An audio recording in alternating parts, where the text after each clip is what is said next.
आप देख रहे हैं बात जनता की, साथ रवीश के, जनता के समस्याओं का समाधान संविधान के साथ।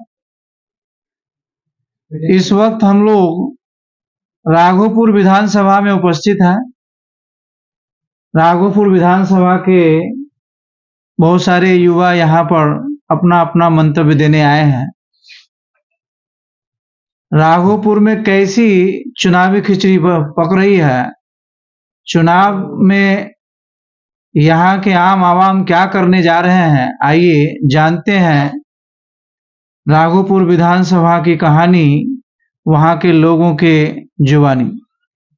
नमस्कार। नमस्कार सर, पहले तो मैं आपके चैनल को धन्यवाद देना चाहता हूँ जो हमारे राघोपुर के जनता या जो भी युवा है उनके बात को आप मीडिया में रखने के लिए, इसके लिए मैं आभारी हूँ आपका और धन्यवाद देना चाहता हूँ। मेरा नाम विकास कुमार हुआ और आवाज़ जा रही है ना? ठीक, ओके। तो सबसे पहले तो बात इस बार का जो चुनाव होने जा रहा है वो एक फिक्स पैटर्न पे होने जा रहा है। जैसे जितने भी हमारे नेता, सांसद, विधायक जो भी है वो मुद्दा की बात नहीं करते हैं, पहली नंबर बात तो।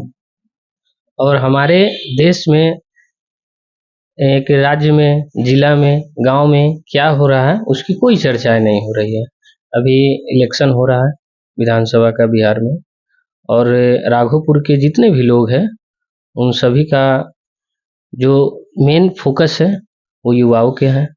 रोजगार की बात हो रही है और छात्र की बात हो रही है, किसान की बात हो रही है, महिला के सशक्तिकरण की बात हो रही है। बट इसी में बीजेपी के जितने भी प्रचारक हैं वो कोई भी आप भाषण सुन लीजिए, वो कोई भी मुद्दे की बात नहीं कर रहे हैं। उनका एक है हिंदू मुस्लिम, और जो भी मतलब कोई ठोस मुद्दा पे वो काम नहीं कर रहे हैं। इसलिए हम लोग जितने भी जनता है, जितने भी युवाएं हैं, इस बार तेजस्वी की सरकार बनने जा रही है और भारी बहुमत से बनने जा रही है। आप राघोपुर का या बिहार का स्थिति आप देख लीजिए, सरेआम मर्डर, अपहरण ये कुछ हो रहा है। आए दिन अभी देख रहे हैं कि कौन है, एक दुलारचंद यादव की जो हत्या कर दी गई है। तो इस प्रकार हम कह सकते हैं कि अभी भी तो जंगल राज है। ये तो मंगल राज की बात हो रही है। तो ये सब घटनाएं आम दिन बिहार में हो रही है। बट सरकार जो भी एनडीए की सरकार है 20 वर्षों में कान में तेल डालकर सोई हुई है और इस पे कोई कार्रवाई। ये तो सुशासन की सरकार है। नहीं, कौन कह रहा है सर सुशासन की सरकार है? आप दिखाइए, आप रिपोर्ट जो भी, हाँ वो कह रहे हैं जो ग्राउंड पे नहीं उतर रहे हैं उनको खूब सुशासन लग रहा है। बट जो जनता ग्राउंड पे है उनसे आप पूछिए, क्या सुशासन की सरकार है? बिल्कुल नहीं। क्या भाई? बिहार पकड़ चुका है रफ्तार तेजस्वी की सरकार। फिर भी क्यों नीतीश कुमार? नहीं, कौन है? 2025 नीतीश फिनिश, ये भी तो चल रहा है, ये भी तो चल रहा है। तो इस बार हमें आप क्या कहना चाहते हैं? 2025 नीतीश फिनिश? हाँ बिल्कुल बिल्कुल, पेपर ऊपर है तो लिख लीजिए। हम तो युवा है, पढ़ाई करते हैं, जॉब का तैयारी कर रहे हैं, फिर भी बोल रहे हैं। हम लोग का वैकेंसी टीआरई 4 का फंसा दिया गया है इलेक्शन के कारण में। अभी देख रहे हैं चुनाव है तो 5 से 10 दिन में रिजल्ट आ रहा है, और कोई बच्चा अगर एग्जाम देने जा रहा है तो एक एग्जाम का जो प्रोसेस है 1 साल ले जा रहा है, 1.5 साल ले जा रहा है, 2 साल ले जा रहा है। हिंदू खतरे में है, क्या ये चुनावी मुद्दा होना चाहिए? देखिए, हिंदू हमारे जितने भी साथीगण हैं, अब किसी से भी पूछ सकते हैं, हिंदू कभी भी खतरे में नहीं रहा और मुसलमान भी कभी खतरे में नहीं रहा। खतरे में हमारे देश के नेता रहे, कि उनको डर है कि इस बार हम अपने जो भी विधानसभा क्षेत्र है उसको हम खो न बैठे, इस डर में। बोल हिंदू कभी खतरे में नहीं रहे। हाँ, ये जो कुर्सी की डर है उसकी डर है। ये आपको भी पता होना चाहिए कि इस बार बहुत सारे अच्छे अच्छे नेता जो है, जो ग्राउंड पे कोई काम नहीं करे, 0 लेवल काम है उनका, उनको दिख रहा है कि क्या बोले आप, कि कोई काम नहीं हो रहा है, काम ही नहीं कर रहे हैं कोई भी। बिहार में लालू के लाल या आरएसएस मोदी के बेताल? बिहार में हमें लगता है, जहां तक या बाकी जनताओं को जो लगता है यहाँ तक, कि इस बार जो है युवा सरकार की आवश्यकता है, जो कि तेजस्वी यादव के नेतृत्व में एक बिहार को एक अच्छा राज्य और अग्रणी राज्य बनाने में बहुत ही महत्वपूर्ण योगदान उनकी मंत्रिमंडल, उनके पूरे विधायक गण का रहेगा। क्योंकि आप बिहार का स्थिति आज से नहीं देख रहे हैं, 2004 के बाद 5 के बाद जब से एनडीए की सरकार आई है, तो नीतीश कुमार तो खैर कभी इधर कभी उधर पलटते रहते हैं, लेकिन उसी बीचों में जब इसका आप आकलन कीजिएगा तो जो ज्यादातर समय शासन काल रहा वो एनडीए का रहा, यानी कि जेडीयू और बीजेपी मिलके और बाकी जो क्षेत्रीय पार्टी वो मिलके सरकार चला रही है। तो इतने 20 सालों के टाइम पीरियड में अगर आप निकाल भी देते हैं कुछ समय, जिसमें 17 साल जो है तेजस्वी यादव की सरकार थी, उप मुख्यमंत्री के रूप में उन्होंने काम किया बिहार के लिए, उस 17 महीने को अगर आप हटा भी देते हैं तो जो लंबा टाइम पीरियड रहा वो एनडीए के लिए रहा। अब इतने दिनों में एनडीए ने बिहार के लिए आखिर किया क्या है इतने दिनों में? नीतीश कुमार ने कहा कि नौकरी हमने बांटी है। कब बांटी है? अब जो 17 महीना का जो टाइम पीरियड है उसमें से आप निकाल लीजिए, बिहार में शिक्षक भर्ती की बहाली लाई गई, उसमें सुधार किया गया। जब नीतीश कुमार के समय में ये संविदा पे नौकरी चलती थी ना, कि नियोजक शिक्षक के रूप में जो भर्ती किया था, आपने कितना किया था और किस लेवल का किया? वो तो तेजस्वी यादव की सरकार आई, उन्होंने एक प्लान बनाया, एक आयोग बनाए, उस आधार पे बुलाया गया बीपीएससी जो है टीचर की भर्ती लेगी, क्योंकि एक लेवल का टीचर हमें चाहिए बिहार को सुधारने के लिए। आप किसी को भी टीचर नहीं बना सकते हैं, क्योंकि टीचर के ऊपर जो है ना सामाजिक भार होती है, आपको इस जनरेशन का भार टीचर के ऊपर होता है। अगर आप ही टीचर का अच्छा सिलेक्शन नहीं कीजिएगा तो कभी वो टीचर शिक्षक दे पाएंगे? अभी जो भी शिक्षक प्रेजेंट है, जो पुराने टाइम में नियोजन मुखिया के तौर पे किया गया था, उनकी स्थिति आप देखिए स्कूल में जाके, वो स्वेटर बुनते हैं। अब ठंडा आने वाली है ना, अब वो स्वेटर बुनना चालू करेंगे, बैठ के स्वेटर बुनना, ये सब मुख्य रूप से काम है। बिहार को तेजस्वी यादव की सरकार की और ऐसे युवा आवश्यकता है, पूर्ण रूप से इनको आवश्यकता है, क्योंकि हमें जहां तक लगता है कि यही लोग जो है बिहार को एक अच्छा राज्य और अग्रणी राज्य बनाने में बहुत ही ज्यादा इनका योगदान रहेगा पूर्ण रूप से। अब रही एनडीए की बात, तो एनडीए की ना व्यवस्था आप पूरे बिहार पे देख सकते हैं, केवल राघोपुर क्षेत्र की बात नहीं कीजिए, आप पूरे बिहार पे देख लीजिए ना कोई इंडस्ट्री है। अच्छा, अब वैशाली जिला में कितने गवर्नमेंट इंजीनियरिंग कॉलेज की व्यवस्था है? बिल्कुल नहीं है, ठीक ना। यहाँ पे आप सड़कें देख लीजिए, ऐसी सड़कें है कि हमें जहां तक लगता है, ऐसे बोलने तो नहीं चाहिए, नेशनल मीडिया है, इस पर बोलना नहीं चाहिए, लेकिन ये सत्य है कि अगर कोई प्रेग्नेंट लेडी, अगर उसको आप ऑटो में या ई रिक्शा पे कभी ले जाए, हॉस्पिटल ले जाना जाना पड़ गया, तो बेबी डिलीवरी ना रास्ता में हो जाने वाली स्थिति, ऐसी रोड की स्थिति कहाँ थे 20 सालों से? ये महिलाओं को 10,000 रुपया दिया जा रहा है स्वरोजगार के लिए। नीतीश कुमार ने एक अच्छी पहल की है। अब महिलाओं को आप 10,000 रुपया दे रहे हैं, आपको लगता है कि इस जमाने में 10,000 रुपये से क्या रोजगार की जा सकती है? वो महिला जो है 10,000 रुपये से क्या रोजगार करेगी? जबकि एनडीए की नजर में तो रोजगार का मतलब है कि पकौड़ा छान लेना भी एक रोजगार है। तो क्या घर की महिलाएं अब रोड पे जो है कचरी या प्याजुआ पकौड़ा छाने? ये तो नहीं हो सकता है।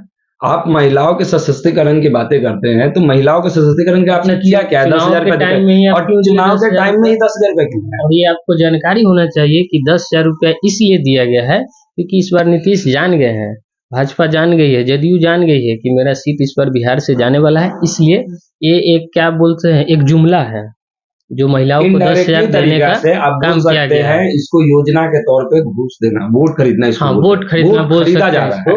इसको मतलब ये नहीं किया जा रहा कि आपको हम आपके इंडिपेंडेंस, आप एक इंडिपेंडेंट वुमेन बनिए, इसके लिए नहीं दिया गया है। अभी आप देख रहे हैं कि एकमात्र तेजस्वी यादव है और हमारे देश के जितना भी सांसद है, केंद्रीय मंत्री हुए, प्रधानमंत्री हुए, बड़े बड़े मंत्री विधायक जो है उनको बिहार में उतरना पड़ रहा है। और क्या लगता है कि प्रधानमंत्री को रोड शो करना पड़ रहा है तो तेजस्वी से डर गए? वो एकदम डरे हुए हैं, एक मोदी ही नहीं पूरा भाजपा डरी हुई है। ये आपको जानकारी होना चाहिए कि पूरा भाजपा डरी हुई है और बड़े बड़े नेताओं को बिहार में आना पड़ रहा है।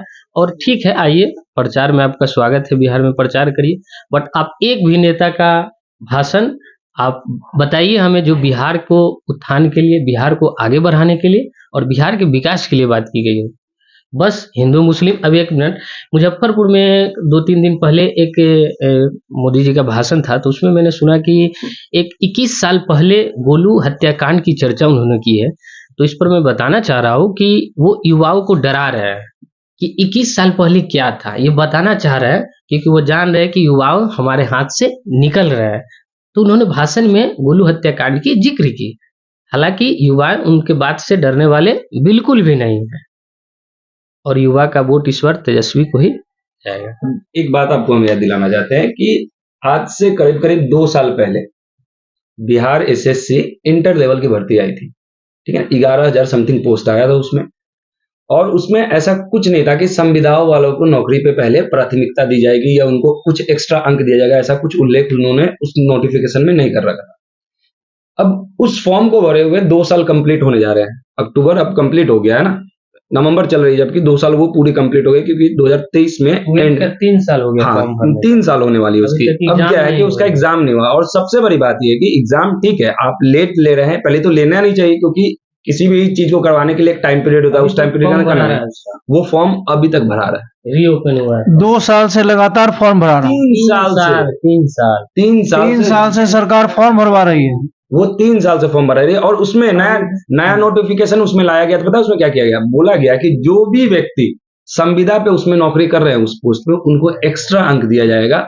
यानी कि आप जो बाकी जो बच्चे हैं उनको क्या कहना चाह रहे हैं, 1.5 लाख से ऊपर संविदा पे नौकरी करने वाले लोग हैं बिहार में अभी उपस्थित। तो आप ये जो फॉर्म भरवाए हैं और 32,000 सीट जो आप कर चुके हैं, उस 32,000 में बाकी सब कहाँ गए? अब तो वो 1.5 लाख को ही पूरा करने में खत्म कर दीजिएगा। तो हम लोग से आपने फॉर्म भरवाया क्यों? आप उन्हीं को परमानेंट कर देते। अब हम लोग ने तैयारी किया, नौकरी के फिर नाम छोड़ पे दिया। घूसखोरी चल रहा है कि जैसे मान लीजिए जो संविदा पे लोग हैं उनको रेगुलर करना है और सरकारी हो जाएगा उनको। इस प्रकार क्या करेगी सरकार, हर एक कैंडिडेट से जिसका चार्ज है मार्केट में खुला हुआ है 15 लाख 20 लाख दीजिए, और जो भी संविदा पे है उनको डायरेक्ट नौकरी हो जाएगा। हम जैसे युवाओं को पढ़ने वाले जो लोग हैं जो अपना मेरिट से जॉब लेना चाहते हैं वो नहीं ले पाएंगे। ये सरकार की मंशा है। और हाँ, जो भी छात्र है, सबसे पहले तो तेजस्वी जी का एक मैनिफेस्टो जो जारी किया गया है उसमें बताया गया है कि किसी भी छात्र पे लाठी चार्ज नहीं होगा। ये सबसे महत्वपूर्ण बात देख सकते आज हैं के टाइम हमारे, में, क्योंकि भारत अभी के समय में युवाओं का देश माना जाता है। अगर युवा अपने अधिकार के लिए, अपने राइट्स के लिए, अपने जॉब के लिए, अपने फ्यूचर के लिए अगर आपसे सरकार से सवाल करती है, तो सरकार का जिम्मेवारी है कि आप उनकी बातों को सुनिए, ना कि आप बच्चों को मारिए, टीचर्स को मारिए। ये कहीं पे भी ऐसा लिखा हुआ नहीं है। पटना की सड़कों पे छात्र पीटा गया, किसान पीटा गया, सैनिक पीटा गया। तो आप देख सकते हैं कि भाजपा का ऐसा, जहाँ भी स्टेट है उनका जो भी सरकार है, कौन सा ऐसा स्टेट बचा हुआ है जहाँ पे छात्र युवा मार नहीं खा रहे हैं? क्या छात्र इसलिए पढ़ाई करते हैं? एक तो पढ़ाई के लिए हम लोग घंटों घंटों लाइब्रेरी में बैठते हैं, जवानी गंवा रहे हैं हम लोग अपना, कि कहीं जॉब मिल जाए, 20,000 25,000 का जॉब कहीं फिक्स हो, इसलिए हम लोग मेहनत कर रहे हैं। और उसके बाद लाठी चार्ज खाते हैं कि फॉर्म निकाले सरकार। जब फॉर्म निकालता है तो फिर एग्जाम के लिए लाठी खाइए, जब एग्जाम हो गया तो फिर रिजल्ट के लिए लाठी खाइए। अब बताइए, जितना इस देश में सैनिक नहीं पिटाया है बॉर्डर पे दूसरे देश के आक्रमण के टाइम में, उतना भी हम लोग की जनता सड़क पे, छात्र सड़क पे पिटा जा रहा है। क्या यही सरकार है? यही सुशासन की सरकार है? बीजेपी वालों का एक एजेंडा है, वो एजेंडा है बिहार के लिए स्पेशली जंगल राज। आपको क्या लगता है कि हम जैसे युवाओं या इन जैसे युवाओं के लिए जंगल राज मायने रखता है? हमने तो जंगल राज नहीं देखा है। आज से 20 साल पहले थे, मेरी उम्र 26 साल है। 6 साल की उम्र में हमें क्या पता जंगल राज क्या था? हम तो आपका टाइम पीरियड देखते आए हैं ना, जब से हमें होश आया है। हमने बिहार में एनडीए की सरकार देखी है, हमने आपका शासन व्यवस्था देखा है, हमने आपका रूल्स करने का तरीका देखा है, सब कुछ हमने आपका देखा है। और आपके इस जो इतना काम जो आपने किया है, इससे हम लोग असंतुष्ट है। बिल्कुल भी संतुष्ट वाली बात यहाँ पे नहीं है। आप सड़कें देख लीजिएगा ना, आपको मतलब सोचिएगा नहीं कि इस सड़क में हमको चलना पड़े। लेकिन इतना गंदा व्यवस्था इन्होंने कर रखा है। इनके केंद्रीय मंत्री से लेके राज्य मंत्री जितने हैं, केंद्र की बात अगर कर ले तो केंद्र में भी ये विफल रहे हैं। आपको बिहार के लिए कुछ दिखा नहीं क्या? देखिए, आप जो बिहार को विशेष राज्य का दर्जा देने वाले थे, कहाँ है वो विशेष राज्य का दर्जा? और आपने दिया क्यों नहीं अभी तक? गोली मारिए ना, विशेष राज्य की दर्जा नहीं चाहिए हमें। आप यहाँ क्या विशेष राज्य का दर्जा का मुद्दा अभी लोगों को उठाना चाहिए या नहीं? अब अगर इस टाइम में, अगर ये इलेक्शन जो विधानसभा की इलेक्शन, अगर इस टाइम में अगर आप विशेष राज्य का दर्जा अगर नहीं उठाते हैं, विशेष राज्य का दर्जा अगर आप नहीं उठाते हैं, तो अब कब उठाने की बात है? हम तो अभी ढूंढेंगे ना, क्योंकि आप तो अभी मेरे पास आए हैं वोट मांगने। आप रूलिंग पार्टी थे, आपको तो उठाना चाहिए कम से कम। हम बीजेपी और आरएसएस के लोगों को ये मुद्दा तो उठाना चाहिए बिहार से। उनको अपने कुर्सी से मतलब है ना, वो बिहार के भलाई के लिए सोचे कब है? आपको नहीं लगता कि वो बिहार की भलाई के लिए सोचे होते इतने दिनों से? बिहार में आप देख रहे हैं कि जिसका मुख्यमंत्री गुंडा हो, चोर हो, अनपढ़ हो, वो जब बिहार को चला सकता है, तो हम लोग जैसे युवा जो पढ़े लिखे हैं, नहीं, उनसे नीतीश कुमार तो अनपढ़ तो नहीं है। देखिए, नीतीश जी से हम खुश हैं, इसमें नो डाउट है। बट नीतीश जी के जो चारों ओर जो भी है उनका कैबिनेट कैबिनेट उनका मतलब सम्राट चौधरी के बारे में बात कर रहे हैं। बहुत सम्राट चौधरी है, अशोक चौधरी है, बहुत सारे जो भी है उनके साथ अभी प्रशांत किशोर जो 200 करोड़ की जमीन की बात उठाए अशोक चौधरी पे, कहाँ से आ गया 200 करोड़? आखिर में वो जनता का पैसा ही है ना। आपको तो मिला नहीं, आपका सैलरी कितना हो सकता है? एक विधायक की सैलरी कितनी हो सकती है? नीतीश जी का साथी उनको ले डूबा। सबसे पहली बात, नीतीश जी का जो भी साथी है, उनके साथ कार्य करने वाले मंत्री है, उन नीतीश जी को ले डूबा है। अभी आपने इनका स्टेटमेंट सुना होगा, आनंद सिंह का, आपने सुना? वो एक न्यूज रिपोर्टर गए हुए थे उनके पास, तो उन्होंने कुछ पूछा तो बोला कि अभी अब हम मारिए देंगे तो कौन क्या कर देगा? नहीं तो आपको लगता है कि कोई एक संवैधानिक पद पे बैठने वाला आदमी के द्वारा वो बात कहनी चाहिए? कहीं से भी उचित है?